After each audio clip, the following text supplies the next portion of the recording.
Let's consider what a potential terrorist group needs in order to carry out an attack. First, they may need more people to join the organization, so they conduct efforts to increase group membership. Secondly, they need money to travel, rent cars and houses, buy equipment, and so on. Next, they need to select or acquire weapons. The chosen date of an attack may also be important. Terrorists often choose a date of national significance, such as Independence Day. Now they need access to a target site, and this is frequently where you come in. Terrorists will attempt to gain access to the sites they've chosen in order to check them out. They do it by frequently wearing uniforms that make them seem harmless or legitimate, such as cleaning crews. They may also be impersonating police officers. Terrorists also want to know as much as possible about the selected target sites, such as building security measures, the number of possible victims, the target's vulnerabilities, the predictable schedule of incoming and outgoing people and packages, and possible escape routes.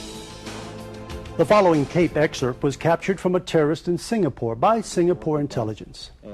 The terrorist was conducting surveillance of a bus station where his group was intending to plant a bomb. While both the audio and video are somewhat rough because of the amateur taping, you can clearly hear that he is alerting his co-conspirators to the normal flow of people and vehicles at the MRT station called Yishun. You will hear him describing what he is looking for in selecting a target. U.S. military personnel will be dropped off on the bus and they will walk towards the MRT station. And this is one of the buses, one of the regular buses that ferry the military personnel from Sembawang to Yishun MRT station. So those personnel, after they alighted from the bus, they will move towards the MRT station. As you can see on the far left, with people walking towards the station, they will walk the same way. This is the sign of Yishun MRT station as viewed from the opposite side of the road at block 146. Block 152. This is the bicycle bay as viewed from the footpath that leads towards the MRT station. You will notice that some of the boxes that are placed on the motorcycles, these are the same type of boxes which we intend to use. Beyond those motorcycles, you can see somebody waiting or standing beside a car. That is a pickup point where those personnel will queue up to board their bus or alight from the bus. This is a taxi stand.